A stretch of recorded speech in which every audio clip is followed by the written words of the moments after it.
Hello everyone, you're listening to Turning the Page with Jer and Jel. And we are going to be sharing life experiences in hopes to give you encouragement, inspiration, maybe some different outlooks on life and how to get through those obstacles that you might be facing. Yes, we hope to be entertaining and sharing our life stories that maybe you can also relate to. We're going to have some fun as we do this. As my wife always says, we might cry, we're going to laugh, we're going to have some really good times. But you're also going to be able to relate to our lives and some of the things that we've gone through. Yes, and our goal is to be transparent and raw. So, turn your volume up and let's get started. Let's go.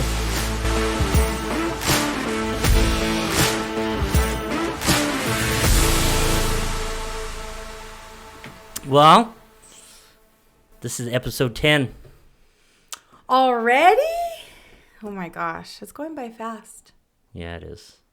Episode 10.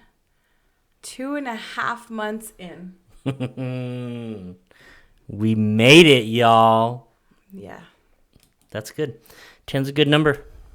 We have a system. Yep. Now we just have to do it. And we do it. Do it well. Oh, I was just gonna go. I was gonna sing the song, but it's in my head. I was like, I'm doing it well. Okay. Cool. How's your week, babe? Long. Yeah? There's a lot of changes in your life. Our life? What? My life is your life. I knew you were your gonna life say is that. my life. Yeah? But you have a lot of changes going on in your area. Yes. But also, it affects your life. Yeah. But it hasn't been bad. No, they're good changes, I think. I hope. Crossing fingers, praying. Well, that's a big change. Starting a new job is a big change. Really proud of you for stepping out and doing that. You told who? You. Oh, me. Yes, you did. You did. Because I know that was a little nerve-wracking. Mm-hmm.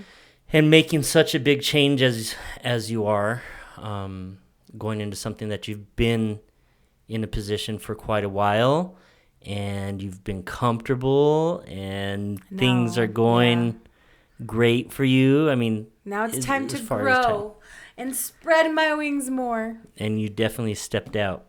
Yeah. So, kudos. We'll see how it goes. Go, girl. That's awesome. Well, we are back, and as we say, we're on episode 10, so we're going to be talking a little bit about, what would you say our topic is today?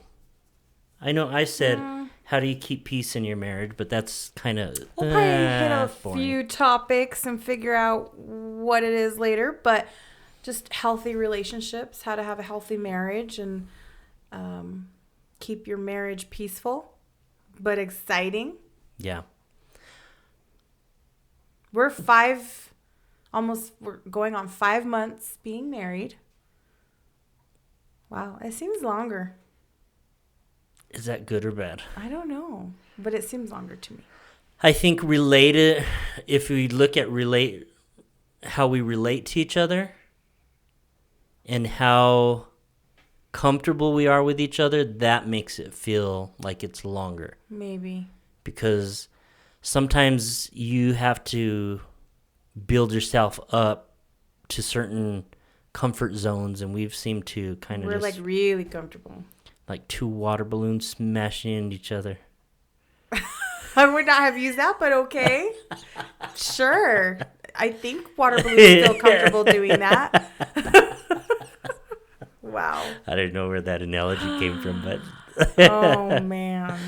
But when you think of relationships that are not doing healthy, why is it? Like, what things stand out that show that? Number one would be lack of communication. There has to be communication from day one and throughout the whole relationship and for every area of the relationship. If there's a lack of communication, then your relationship starts to become unhealthy. So communication, like just talking? Well, no, because you can be in a relationship and talk every single day. Good morning, baby. How's work? And that's like those kind of things I call surface level topics, right? Mm. There's surface level conversations. How's your day? How was your meeting? How was work? Did you feed the kids? Did you feed the dogs? Did you go to the dentist appointment? Like those kind of things. Yeah, surface level. That's like day-to-day things that you have to discuss when you're in a relationship. That's not what I'm talking about. Communication about everything else. So the hard stuff. The hard stuff nobody wants to dive into. You know, how you actually feel. Or it could be something that bothered you that you needed to share, but you didn't because your partner had such a long, stressful day. You don't want to burden them. Well, that's not going to help. That's going nowhere. You know, that's what I mean by communicating. You don't have to communicate every thought and feeling and emotion, but definitely if it's going to affect your relationship it is affecting your relationship, you should be communicating that with your partner. Like we've talked in previous podcasts, do your check-ins with each other, a monthly check-in, a weekly check-in, you know, where you ask each other, hey, how can I serve you better as a wife? How can I serve you better as a husband? What can I do more of? That is part of a healthy relationship. To me. Yeah. What do you think? It is. Those things, the difficult things have to be addressed. And a lot of times people assume that your partner knows what you want or what you're expecting from them, or they should already know. They should already know what I like and what I don't like or whatever. That's not always true. There's certain things that you're going to notice and that you're going to understand. Yeah. But we change as months go by, as years go by. Yeah. Things in your life change, and there's situations that you go through and I go through. Maybe something that I go through won't change you, but it'll change my perception of something. Yeah. And people walk through life without expressing what they want or expressing what they desire. And then they get to a point where, well, he or she's not going to do that because he never does or she never does. Yeah. Rather than just saying, babe, you know what? We haven't done this in a while. I think it'd be great if we go out. Let's go have dinner. Let's go watch a movie. Let's set some time. Let's go for a walk through the bosque. Be intentional. Have that open communication. Be intentional with your actions, intentional with your words. Yeah. Intentional with your time with each other. You know, because it's one thing to just sit in the living room and watch a movie together. You're in the same space. You're maybe touching each other, next to each other. But it's not really productive. You're not really communicating. You're not sharing thoughts and feelings and emotions. Yeah. You might be experiencing some quality time, because I know some people, you know, think that is quality time. Like to me, quality time is going to be talking. Like every week when we have that hour of talking on this podcast, to me, that is quality time, baby.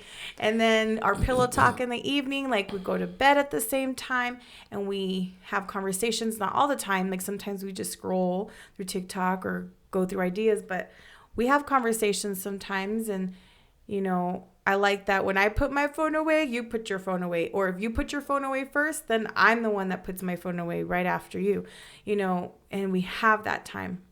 Yeah. That's quality time to me. And having new adventures, like trying a new restaurant or a new activity together, that kind of stuff. Yeah. That adds stuff to your marriage, right? That's adding adventure and time well spent, and it's not just the everyday mundane stuff of checking on the bills and the kids and the house and all the adult responsibilities. Yeah. And those things need to be done. I mean, those are things that you have to pay attention to and work on, but don't sacrifice what you have connecting with each other. Don't sacrifice that connection with each other because of things that need to be done. Yeah, and you can connect through having conversations. You can connect physically, you know, connect by reading a book together. There's a lot of different ways you can connect with your partner. You know, I'm that wife that wants to know everything about your day. What'd you eat for breakfast? What'd you eat for lunch? Oh, how was your meeting? I want to know details.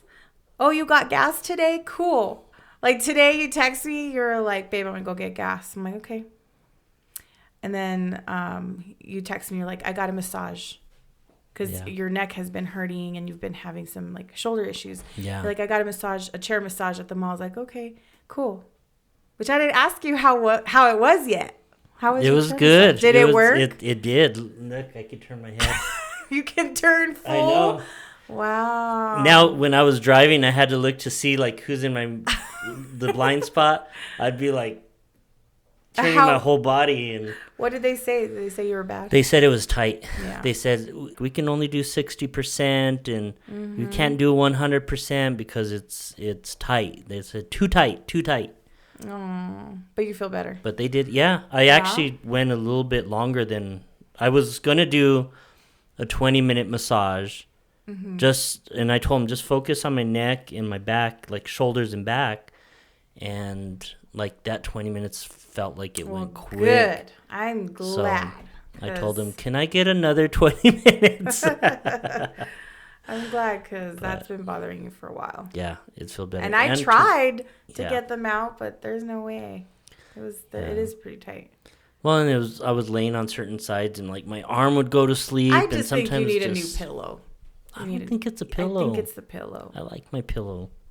I like my pillow. Pillows make a huge difference when it comes to sleep. Mm-hmm. What? Yeah, okay. So getting back on topic, healthy relationships, healthy marriage. Besides communication, another thing that I think is vital for having a healthy marriage is trust. You can't have a healthy relationship without trust. No. Trust is not easily earned and is not easily given at times. Well, here's the thing. Hold on. It is when you're meeting someone, but it can be lost easily. Yes, but are you a believer of trust is earned, or you give trust right away and then until they misuse it? I'm B.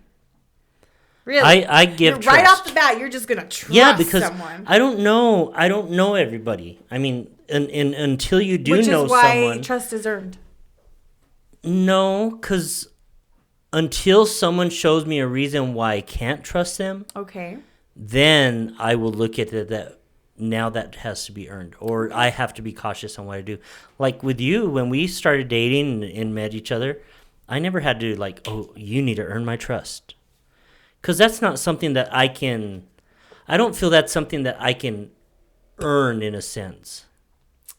I'm just playing devil's advocate here. I'm asking you hard questions. See what you say. Good. I'm glad.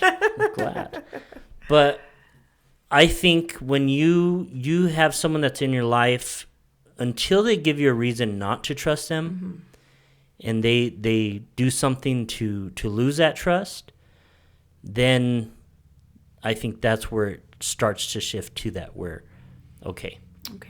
Now now you'll have to show that I can trust you with certain things. But we're good in that department. We're like really good in that department because before we even were dating, like we were really open with each other. And I was probably way more open than what I've ever should have been with you. Really open. I was like shocked. Yeah. Who is this guy opening up to me like this? But I've been in a relationship where I hadn't open. No, because I never felt like I could. And I think that causes issues as well, But when you're with someone that doesn't allow you to feel what you feel or think what you think, or then you kind of always sit back and go, maybe I won't say that. Maybe I won't do that. Oh, yeah, you're more closed off because they have shown you, or you can't be, you're not fully comfortable around them because of things they've said or actions they've done. Yeah, because you can't express what you feel because they're going to take, without a reaction from them. And then anytime that you do have that feeling or you do bring it up, you get that same reaction. Mm-hmm. Rather than just hearing that person out, allowing to, because maybe there's things that I don't want to hear, or maybe there's something that makes me feel uncomfortable, but I'm not going to react to you in a sense of like, oh, I can't believe you said that. I'm going to take that and go and say, you know what? Why do I feel that way? Is it something within me that I'm insecure about? Is it something within me that I'm struggling? Because those are your feelings. That's your world, your life, whatever you've gone through, whatever you've done, whatever's happened, that's what you've lived through. Mm-hmm. And when you share that with me, or you tell me, if something's bothering me, then there's a reason on me that I need to figure that out. Because that's like me saying, oh, well, I've done this in life and I live this, I've had these experiences in life, but it offends you.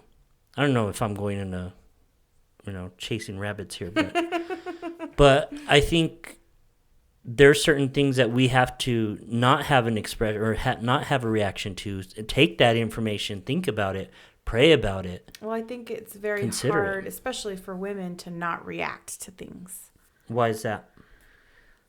I don't know. Okay, I'm going to speak for myself because, like... Well, yeah. I say most women because I feel like I've been around a lot of these types of women, so I've seen it. But I used to react a lot. Like, oh my gosh, it was really bad. Like, you would tell me something and right away I'm like, but why did you do that? And why did you spend that much? And when, you know what I mean? And I'm like, already like criticizing and reacting to whatever was said to me instead of going about it a different way. Like maybe saying, oh, okay, well, that's nice. And why did you do that?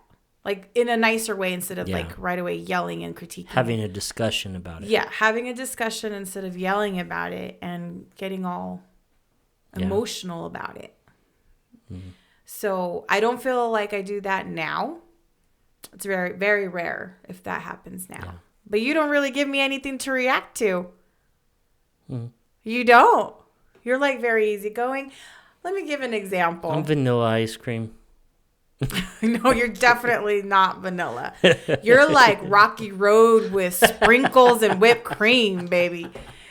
Okay? But listen, the other day, let me tell you what I did, okay?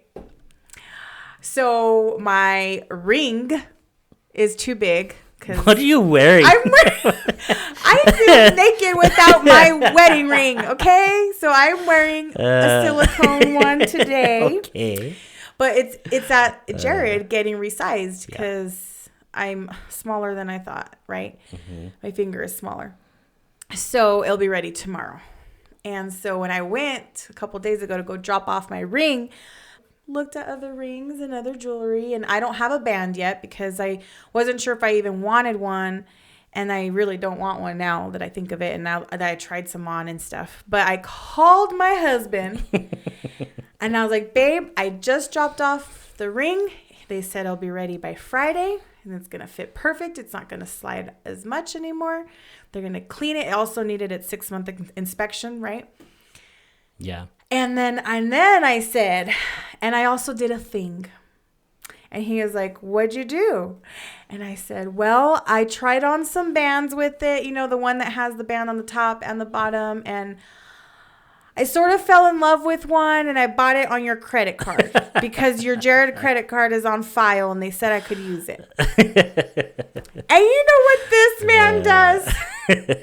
Doesn't even react. Doesn't get mad. Like, well, I laughed at He you. laughs at me, and he goes, well, how much was it? And I was like, it was a $900 band. And he laughs more. Did you even believe me when I told you that? Kind of. At first I did. And then when you like your tone shifted a little bit, I was like, she's pulling my leg. I was like, she'd just been. And then you came out and said, babe. I was like, that's not the reaction I was expecting, okay? Yeah. Like, I'm over here using your credit card that's in your name and spent almost $1,000 on it, and you're not going to even have any reaction? I did have a reaction. Laughing. That's okay. That's just not the reaction expected. The reaction expected would be like, are you sure that's what you wanted? Like, why didn't you discuss this with me first? Like, that's a lot of money. Like, something more rational than laughing about it. I was like, okay. And I was like, no, I'm just kidding. First of all, I would never spend that amount of money without discussing with you first. Yeah, I know that too. So, but I was just pulling his leg just to see. It didn't work. And you still trust me? Yeah, of course. Just yanking your chain. You know, even if something like that was to happen, I mean, as we had said earlier, you choose your battles. Yeah. Is that something really to get completely upset and angry about and have a big old argument and fight? Over $1,000, babe? Yeah. On credit? Yeah. Well, it would have been interest free, but still, you know what I mean. Yeah. You wouldn't fight over that. Wouldn't. No. Huh. No, because I've seen people almost lose their marriages over finances, over stuff like that. Yeah. And if finances are that important to you, I mean, we've gotten really smart in how we manage our money and what we do with our money, and what we're doing right now. So even if something like that came, if that was something that happened, like, that's not going to break the bank. That's not going to put us like back forever. Yeah, true. I mean, it's something we can make that up and get back on, but you know, it's not gonna.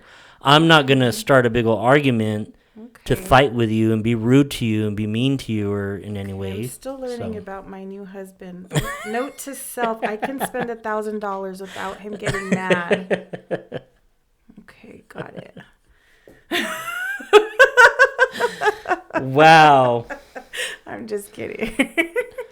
But you choose your battles, right? Yes. I mean, there's certain things, like there's things that we do and we haven't really like gotten on each other's nerves to the point where we're like, oh, I can't stand you, you know? We kind of poke at each other and we've had a little spats, I guess. Spats. But we've never got to the point where we're disrespectful or mean towards each other. Which is the next That's what I think that's what an argument is to me. Mm-hmm. If you're saying something to me and you say it rude, and then I'm coming back to you and I'm being a little bit more rude, and you're just going back and forth on stuff, and then you just that is a waste of energy. It is, and it's not healthy. Effective. It's not healthy. It's not effective communication at all. No. So, open communication, trust, and what was the third one? I don't know. I wrote respect. That's the one I'm thinking of. Because you just said being disrespectful. So that's the third one I wanted to bring up is a healthy relationship requires respect. How do you give respect? Each other. How do you respect each other? Oh, gosh. Well, there's lots of things. You know, like, first of all, if your partner has boundaries, you want to respect that. If your partner, you know, feels a certain way towards, I don't know, anything at all, then you want to respect their feelings on that. Respecting your partner is being supportive of something that they value that maybe you don't. Like respecting your differences. Now, I'm not talking about like your religious beliefs or anything like that, because I do believe that you should be equally yoked in that department. Yeah. Like if one of you, beliefs. Yeah, if one of you is Jewish and the other one is, you know, I don't know, Muslim or something, then, well, yeah, you can still respect each other's beliefs in a way, I guess. But to me, it'd be healthier to actually have the same beliefs. Yeah. Well, it makes things easier. That too. But yeah, that's the kind of respect I'm talking about. Yeah. What do you think? How do I respect you? You don't nag me. You don't like when you need something done or you say something needs to be done, you'll tell me. but you don't like stay on top of me the whole time. Like, oh, you said you're gonna do this. You didn't do this. You didn't do this. You didn't do this. You know. That is a big thing. That's giving you respect. In a sense, because I mean, when you have someone just like constantly telling you what you haven't done or what you need to do, like, so when you tell me to throw the trash, you like get that done, walk it outside, get that done. I always forget to put a trash bag in the can. But like you'll tell me sometimes you didn't put a trash bag in there, or you like I didn't do it, but you'll do it and then you put it in. Yeah, it doesn't bother me. But you don't sit there and tell me like, oh, you didn't do this and you didn't do that. Or I'll let it sit there and I'll be like, babe, can you put a trash bag in there? Like I'm not being like, ugh, you didn't put a trash bag in again. Yeah. I always have to do this. I didn't do that. I didn't do that. Ooh, so that would push your button. No, I don't think it would push my button, but if it's something that kept happening, you kept doing it and doing it and doing it, then it would make me feel, I guess, like I'm not doing a good job or inadequate is what comes to mind. But like there are other things that there's some projects that we have that need to get done, and one of them is one of my goals to get done this week. But you have till Sunday. Yeah. Actually, what he did this week was, babe, how can I serve you this week? What can I do to make your week easier? I was like, no one's ever asked me this before. And you ask me in the morning as I'm getting ready for work, on the spot, right before you leave. And I'm like, hold on. Well, I don't know. Let me think about it. So I gave you like 3 right off the bat. Yeah.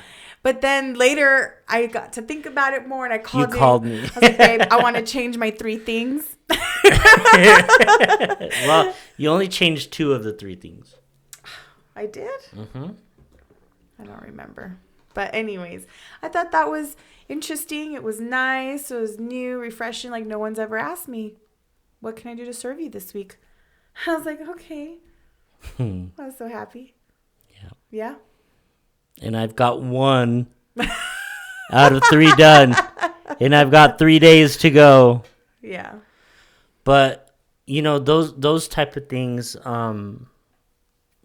like you're great with me. I mean, you do things for me without me even having to ask at times. Or if you're doing something, you're getting something for you, usually you're asking me if I want it. You know, if I want the same thing. I mean, just things like that. Like that shows respect to me. That if we're ever in public and we're around friends and people that we know, you never talk down to me. You like always, if anything, you always build me up. You always or talk up. Or embarrass you or talk over you or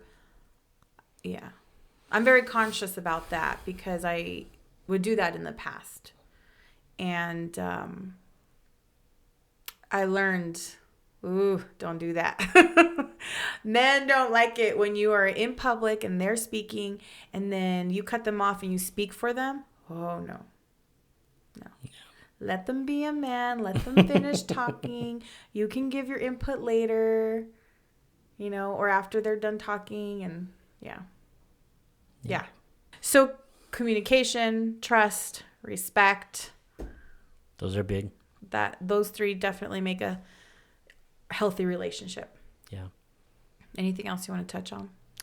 Just committing to doing things. Like, don't stop romancing. Don't stop dating one another. Don't stop keeping things interesting and spicy. And a lot of times you see so many relationships that just get dry. They're like, ugh. But I think it's also good to acknowledge that sometimes there are slow seasons. Yeah, there will be. It's not always going to be go, fun and games, date every week. You know, sometimes there's going to be a time of just staying at home, But you can still do things with each other at home. You can. But there's a season for everything. Yeah. And seasons come and go, you know. Like peaks and valleys, highs and lows, ups and downs. Be prepared for those seasons. Yes. Because I think when you get into that season and you do get to that dryness, or you do, maybe your sex life isn't where it was, and it's not, where you want it to be, but I don't know why Why what? in there. I mean, I've seen that happen in past relationships, but you just get busy with life. You get involved with other things. A lot of times it's because of kids, a lot of times because it's, whatever it is. But I think you just got to make effort. Like, you got to put an effort to keep those things at the top of your list, to communicate, make each other a love priority. each other. Yeah. Make each other a priority. So if I'm making you a priority and you're making me a priority, then everyone's taken care of. Yeah, and it should be that way. But these days, I've experienced it, and I've seen it so many times. Like, you'll see people, they fall in love, they have a child, a year and a half in, and then you look at the relationship and it's like crazy. It's like it's not anything like it used to be. And then you're like, what's going on? But then all of a sudden you see where the focus is. And that focus will be on the kid. Mm-hmm. Or the wife will be like, oh, well, my kid is everything. Like, nothing trumps my child. Even though their husband is told, like, the Bible says that your spouse comes before your kids. But a lot of people don't believe that these days. A lot of people believe that God, their children will come first before their spouse. And even like us in a blended family, that's where it's even that rate even goes up higher, because now you have some not a stranger coming in your life, but someone that hasn't been involved in your child's life, doesn't know all the history, doesn't know all the things that have happened in the past, and now you're supposed to put that person ahead of your own child. Kid. See, so that for the longest time I was unclear on, because yes, the Bible says to put your spouse before your kids, but what if you're divorced and it's a new spouse and it's not their kid? Do you still put your spouse before your own kid? What are your thoughts on that? Because there's nowhere in the Bible that it says that, right? So to me, I would think that, well, they're my current spouse. I still need to put my relationship with my current husband first before my kids. And so many women would be against that. Yeah. And I'm like, why? When I thought, and I took a blended family class, okay, at church, and I learned so much. And I'm like, well, they're still your spouse. You made a covenant with them and God. They come before your kids. It's God, your spouse, then it's actually sex. And then, like, it's not even kids. I think it's like finances, and I have the list really somewhere. Gonna make people mad now. And then, like, your kids are like number 6 or 7, okay? But your kids aren't gonna always be there. They're gonna move out. Yep. Then you're gonna be an empty nester. And who are you left with? You are left with your spouse. The person who you now have to get to know all over again, because you've been so busy raising your kids together that you don't even know who you're living with. Yeah. Because people evolve and people change. Yeah. And so, I had to learn that. And so in my first marriage, after I had my son, it was all about him. And that kind of affected our relationship, I think, because he'd sleep in our bed, sleep in the middle, and like we try to transition him out of the bed, and he would cry and come back like in the middle of the night, and it was just easier in order to get sleep to just have him sleep in the bed. I was like, okay, but it affects your intimacy. It affects so many things. Yeah. And so that probably took a toll in our relationship too, right? Then, my second marriage, this was new because, okay, I'm married again, and this is stepdad to my son, and I had a hard time transitioning to always putting Carter first to, okay, I need to put my husband before Carter. From mom to wife. It was very hard for me to transition. I bet. And me and my late husband had several conversations about it, And taking that blended family class actually helped substantially. And I was like, oh, and they back it up with scripture. So I was like, okay, Yeah. okay, I see that now. And he got it right away. He was like, no, spouse comes first. Like, he would always put me before Carter. Yeah. Like, even with the littlest things. Yeah. And so I'm just like, okay, well, this is different. I've never been put first before Carter in my household. So, that was different. And I had to adjust. But now, Carter's 14. Now I'm like, I understand that. I understand that your relationship with your husband has to be important because you are one. Yeah. You're one person now. Yeah. When you get married.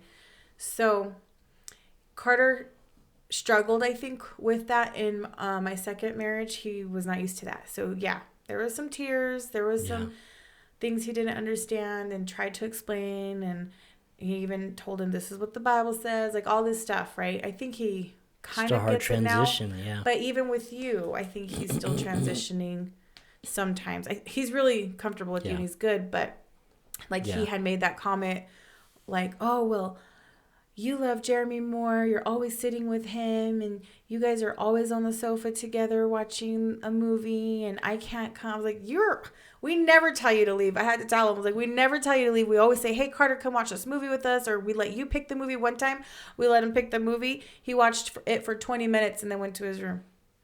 Freaking teenagers. I'm like, okay. But, he will say stuff like that. And I'm like, Carter, I had to tell him, I was like, you have to understand my relationship with Jeremy is a different dynamic than mine with you. Yeah. That is husband and wife. My relationship with you is mother and son. Totally different. Yeah. You cannot compare the two. Yeah. So I think we're good now. Yeah, it's true. But it's just a matter of explaining it. But that's a big transition, like you said. And when you came into that, you hadn't experienced that before. Mm-hmm. So you had to learn. Yeah. Carter had to learn. Mm-hmm. You had to learn how to kind of separate things. And Carter had to experience that as well. Excuse me. Mm-hmm. And I can imagine how difficult that is. But you are, when you're husband and wife, you're creating an atmosphere in a home that's going to affect your children. It's going to affect everybody in that household. Yeah. And if your marriage isn't healthy, I don't think anything is going to be healthy. I mean, you can have a good relationship with your kids. That might be healthy, but then there's no flow. There's no, really. Well, and your relationship with God has to be healthy. Yeah. Because it all trickles down from that relationship. I believe that my relationship with you, my relationship with Carter could actually be substantially better if my relationship with God was better. Because yes, I believe I have a good relationship with him, but sometimes I'm lazy, and I don't really talk to him or, I put him on the back burner. Like we've all been through that. Yeah. And if I was just consistent and actually spent time with him more, it would trickle down to my relationship with you, to my relationship with Carter. And it is something that I acknowledge and that I'm aware of and that I'm working towards fixing, which acknowledgement to me is key. Like as long as you can acknowledge your faults and work on them, great. Yeah. That's the best thing you can do. Very true. But yeah, I think that all has to do with having a healthy relationship. I like that. Mm-hmm. Did we talk about? You said we already talked about trust. Yes. You said that openness. Well, that's part of communication. Being open. Yeah, open communication, and just trusting one another. I trust you with my life. I trust you with a lot of things. We were talking about that a little bit today, on the way home from work, about trust. And I've never had as much trust, openness, communication, and relationship than I've experienced with you. that's something that I've always wanted, and something that I've never really, like, I've had it in small bursts, I think, but there's always been something that's like been a wall, like something I've always run into, where either I felt suppressed in certain areas, or I couldn't be myself because that offended someone or it made them feel uncomfortable and stuff. But with you, I mean, we're like all out there, all out there, you know. And we're completely ourselves. And like even this morning, I think it was this morning, weren't you singing and being all silly? Probably. I don't know. She woke up in a good mood, so. But you know, we can do things, but don't have to worry about like, what are you doing? Like, that's just wrong with you? One of the benefits of marrying your best friend is that you can be silly and laugh together without being judgmental. You know, you're comfortable with each other. You know, you have that everyday friend, that friendship, right? But then you should also marry someone not only that is your best friend, but someone that you can be vulnerable with, someone that you can go through despair with, like, because there's going to be bad times. It's not going to always be good, you know. Like, we're 5 months in almost, right? And we haven't really had a super still in the bad honeymoon time stage yet. You know, but what happens after you get married? We start figuring out finances and bank accounts and house chores, and you start to really get into those roles of husband and wife and figuring out a system that's going to work for your household. I feel like we've established that pretty much. And then what happens after that? I don't know, because we're not there yet. But, you know, marrying your best, what I'm trying to get to is marrying your best friend is important because it's somebody who you are comfortable with in all areas of life, not just the good times, but the bad times too. Someone you can go through the bad times with too. Yeah.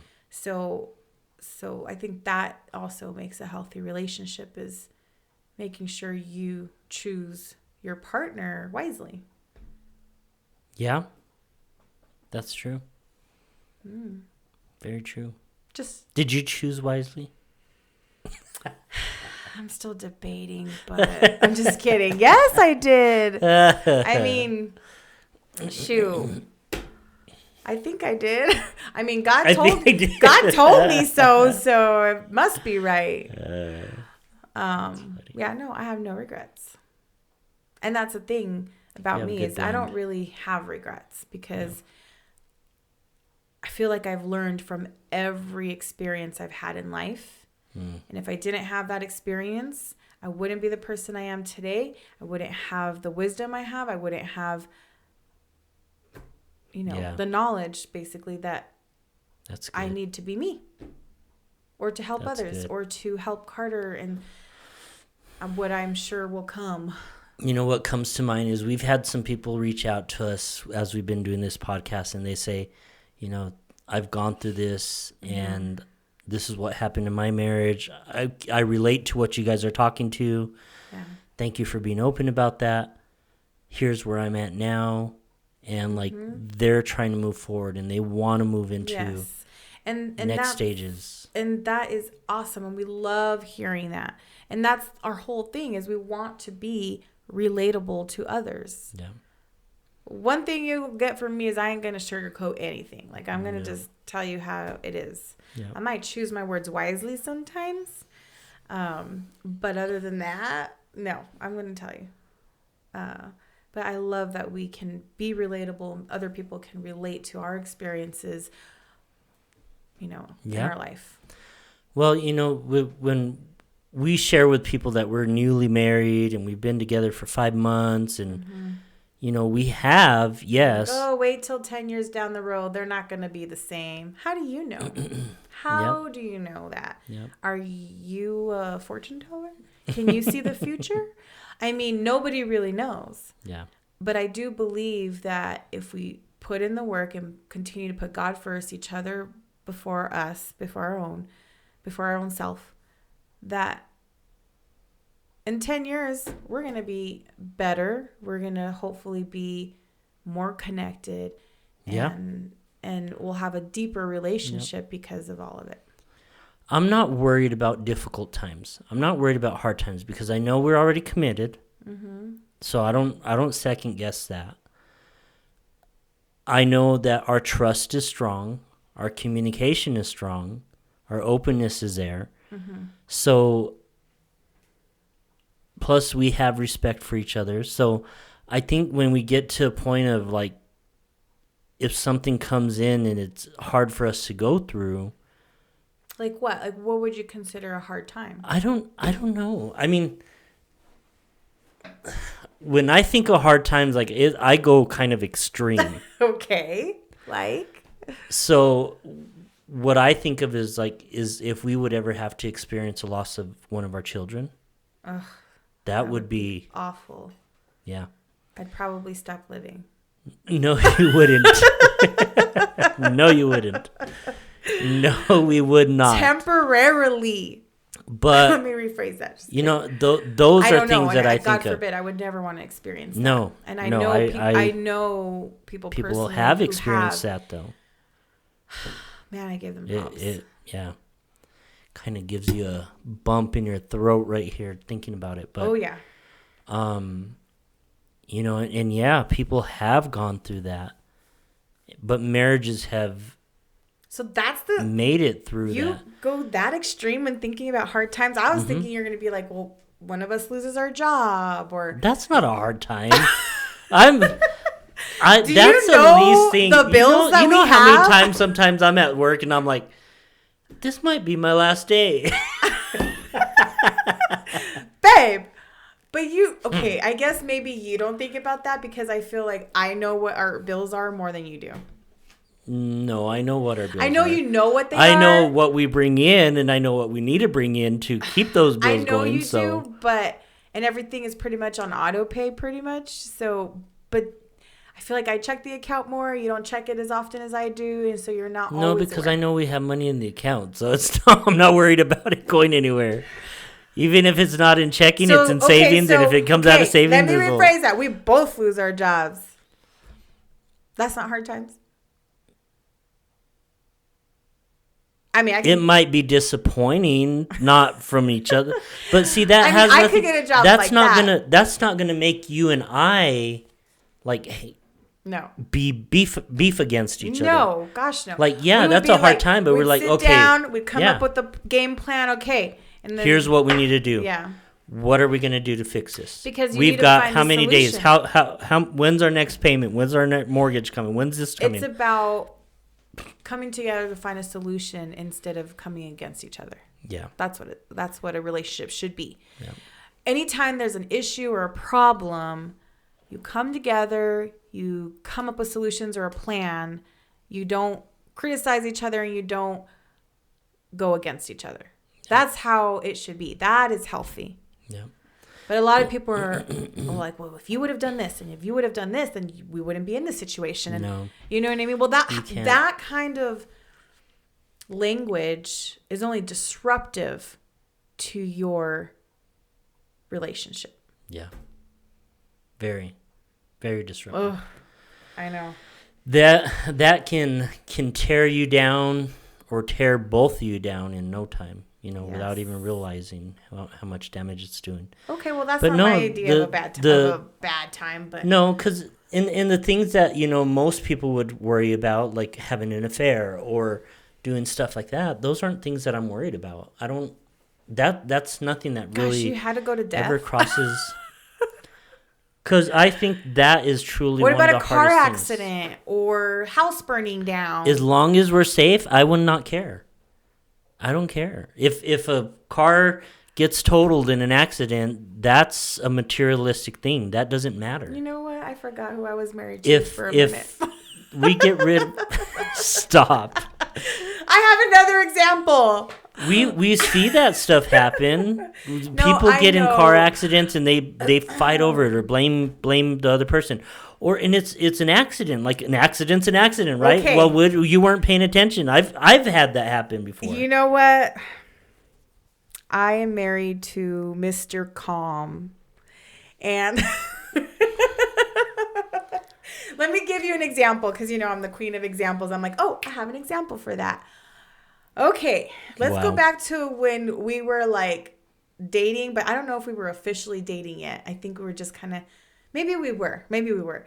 Anyways, you had your son Elijah and you had to go back to work and I offered to watch him for you. I had a meeting I was going to. So I was like, yeah, just drop him off at the house and I'll watch him. No big deal. And it was the day before I had to leave to San Diego because I was running my half marathon. So I was packing. I had my worship music on. I was packing and I was like, oh, okay, he's on his iPad. I put on Toy Story for him. He'll be good. Well, this was his first time alone with me. Yeah. And I didn't know Elijah that well. Well, he's a runner sometimes. And my dogs were outside in the backyard. Well, your dog and my dog. And Elijah decides to unlock the front door and walk out the door. And I was freaking out because it got quiet. And I was like, oh, okay, Elijah. I couldn't find him. I checked all the closets. I checked under the bed, the garage. Sometimes he'll go in my car and pretend like he's driving. I went into my car, nothing. He was nowhere to be found, okay? I'm like, where could he have gone? And then I look at the door and it's unlocked but closed. And I know I had it locked. So I call you and I'm freaking out. And I'm like, I'm so sorry. Please don't be mad at me. But I did not sound like that. I lost Elijah and I can't find him. He's nowhere in the house. Kind of like that. But you were talking a lot faster. A lot faster. Because I was like, if it was my kid, I'd be devastated. Even more so. I was like, oh, I can't. I was like, I promise you I'm not this irresponsible. That's one of the things you said. And he's just like calm and collected. Okay, well, he's done this before. I'm like, he has? I was like, I wish you would have told me that. Because if you would have told me that, I probably would have never left his sight. Like he has done it before where he has left his classroom and the teachers can't find him. He's done stuff like that, And so I was just like, okay. He's like, well, let's call 911 and let them know. And so you called them. Yeah. And I started driving around. You went and started checking the neighborhood. I started driving. I was going to go on foot, but I was like... You called friends. They came and helped. My friends to help look. I called my neighbor who is a police officer, and they helped me look. And then I called my other neighbor to check his camera. I was like, can you see if you see... He was 8 years old at the time. 8-year-old Native American boy wearing a black shirt and jeans. And, he's on my camera. He went this direction. So I was like, okay. So I followed that whole direction and... He was down the street. He was like maybe a block and a half away down the street. And this older couple found him, gave him a soda pop, and tried to keep him there until like authorities came or something. Yeah. And I was like, Elijah. And they're like, does he belong to you? I was like, yes, I'm so sorry. Thank you so much. And oh my gosh. And he came from work right away. The cop showed up and he, asked you questions and then it was fine. But I freaked out. Yeah. And you were just so calm and collected. And that's not bad times to you? That wouldn't be considered a bad time? Like going... So I guess what I learned, because that was before we got married, is that you're very calm, collected. It takes a lot to get a rise out of you. And I still haven't seen you angry. I've seen you frustrated, like with work. Yeah. But never angry. No. It takes a lot to get me there. Well, I haven't been angry many times in life, but when I have gotten angry. So I lost your kid and nothing. Well, I almost spent $1,000, kind of, and nothing. So I'm like, okay, what can I do next? What can I do? So in that situation, like, the way the first things that come up when I think about it, like when you called me, like my mind just got into like, okay, where could he be? Mm-hmm. He's probably walking around the neighborhood, walking up and down the street somewhere. Well, he was looking for you because he had never been alone with me. Yeah. And he kept telling me, "Where's Dad?" I was like, "He's at work. He'll be back later." Yeah. But I kind of, in my mind, I'm like, we're going to find him. It's going to be fine. But the other thing is, faith doesn't operate until you're in a situation that you need it in. Mm-hmm. So in that situation, it's like, you know what, God? I know I have no control in this. True. There's nothing I can do or nothing that you can do. And by me getting upset at you isn't going to help a situation, which not that I had any desire to get upset at you. I was like, I was more concerned of why did he go outside and what's this kid doing, because he chose to do that. Right. But, and he knew better. He knows better. Well, I just know that you're really good in emergency crisis. So. Well, I don't. That's good. Stress out easily. Like even like when we were going to LA when we were driving and traffic was crazy, And you kept telling me, "How can you be so calm? And why are you laughing? And why are you joking around? And this and that." But in that situation, like if I'm not calm and I'm the one that's, "Oh my gosh," then we're both gonna be a huge mess. And I'll be even more of a mess. Yeah, that makes sense. I think sometimes in the higher stress things that happen, I tend to calm down even more. Well, I focus more. I was praying the whole time. I was like, "God, please give me a sign. Let me find him." And I kind of, I don't know. I didn't have a feeling like, oh my gosh, like what's gonna happen? We do have a major road that runs. Yes. You have a major road that ran behind your house. Very busy at major that time. road. So I was like, oh, I hope he didn't go through the alley. I hope he went to just the neighborhood. Yeah, and it was broad daylight, and so I wasn't worried. I think. Well, he has an Apple AirTag now that he wears because we are not going to go through that again. Yeah. And I manage stress well. That's all I know. Yes, we can tell by your chair massage today. Yeah.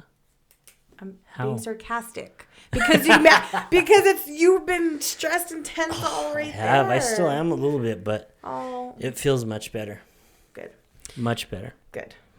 Well, I would have said, hard times, I guess. Well, I don't know. We haven't really had hard times. I mean, we're still fairly, but you have been sick 3 times. Yeah. And to me, I would consider that a hard time, even if it's short-lived.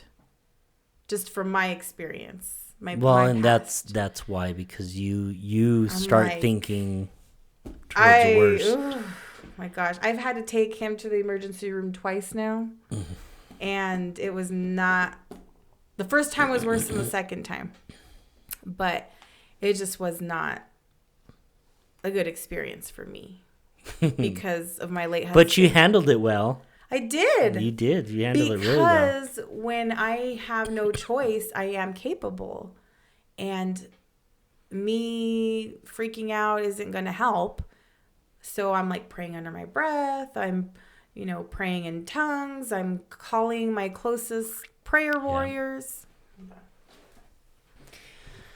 I'm calling all my prayer warriors to pray or texting them.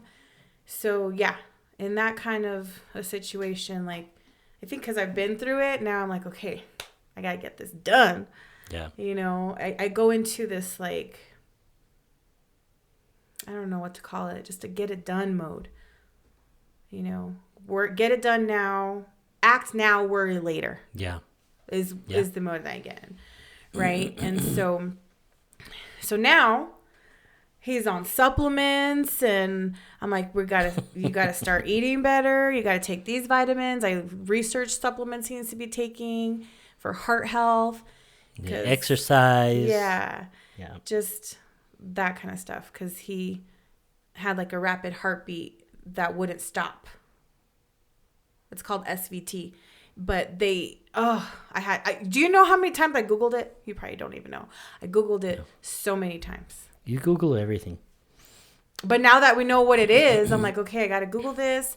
I have to read up on what supplements you need to be taking. And I mean, he's had an episode twice and with a 3-month gap in between. And so now you have to see a cardiologist just to check it out and see what's going on, right? Yeah. Which I'm sure you'll get a clean bill of health because they did all the CT scans and the chest x-rays and all that stuff and everything was normal. Yeah. So what's causing your rapid heart rate? I don't know. I think I just get excited sometimes and I just don't stop. No, while you're sleeping? Yeah. I don't think so. So anyways, so like that kind of stuff to me, that's going through something hard. Obviously, it's not for like a long period of time, which is great. Thank you, Jesus. Yeah. But if you were to get sick for a long period of time, or maybe cancer or me or something, that to me would be going through a hard time. Yeah. And wouldn't be anyone else I'd rather go through that with. So. But we're not going to go through it. No. In the name of Jesus, no. No, there's, I don't know. I can't really think of other things that would be difficult. Like everything that mostly causes stress in relationships, I think we've addressed those things immediately. Mm-hmm. And we're working in those areas to get them where we need to be, or we already have taken care of it. Yeah. Because most people that argue and fight, it's about finances when it deals with money. Or kids. And I mean, Carter and I have a good relationship. Not getting enough affection or not getting enough sex.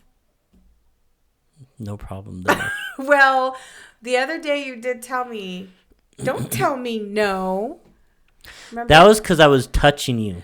I know. And I was like, no, don't touch me, or not right now, or, and it's because, one time I had just put my makeup on and I'm like, wait, the setting spray, it hasn't set. That's what I was thinking. And then, you were like wanting to kiss me, and then you had your hand like on my face, like literally your hand was on my cheek. And I'm like, I just did my makeup. Anyways, and so I said no. And then I think one time you were trying to touch my butt and I was like, babe, no. And you told me not to tell you no. No, you want to say no? Okay, I'll give you no. Okay, fine. Tell me no. See if I keep doing it. I'm just going to end up stopping to do it then. And I was like, no, you're not. I don't want you to stop touching me. But I went extreme there for a little bit. You did go extreme. And we're not really there. I told you no like 2 or 3 times. Yeah. Come on. But just you vocalizing that, and you had sent me a TikTok as well that or did I send it to you? I don't remember. I don't know. But it showed what saying no to your spouse does. I think I sent it to you because I think my phone's listening to me, and it put it on my feed or my For You page. So it was basically when you tell your husband no too often and you continue to give him the no, don't do that. No, don't touch me. No, not right now. No, I'm tired. No, I'm gassy. No, whatever your excuse is. Eventually all the affection that your husband gave you goes away because they've been rejected so many times that they don't want to do it anymore. And then one morning the wife will wake up and be like, how come you don't touch me anymore? You used to do this and you used to do this and you don't do it anymore. How come? You used to say no. Don't do and that. Then, don't touch me there. Just like babe, there's people. Don't spank my butt in public. Don't do this. I do it all. I know. And it's just lost in translation because the husband's like, well, doesn't know what to say. Because maybe they don't know how to vocalize it or who knows. But so ever since you told me that last week and me watching that TikTok, now I'm more conscious about telling you no. Well, we both want affection, right? I mean, affection is something that we both crave and desire. Yes. And I like giving you affection. I know. So a lot. If that doesn't matter where we're at. It could be at church. What have I? Oh, yeah. What do you mean? We're like sitting at church and or even just standing and worshiping, and your hand goes pretty low. On your back, not on your butt. It starts on the back and goes low, and then when you remove your hand, you do this little slide thing. You haven't noticed? Well, I noticed. Well, you are my wife, so that's allowed. I know. But I'm just saying, yes, you're very affectionate. Doesn't matter where we're at. Yeah. But and to push someone out of that, I mean, you see a lot of people that are not affectionate. It's possible to push you out of that. No, because I keep doing it. Like, but even if I were something to tell you no a couple times here and there, I don't think you would ever stop. Yeah, but sometimes your no is not a no. Sometimes it's like... It's like a playful, like, no. Yeah. I don't know how to play right now, but something like that. Yeah. Yeah, it's true. Interesting. All right. Well, today we talked about healthy marriage, healthy relationship, what it entails.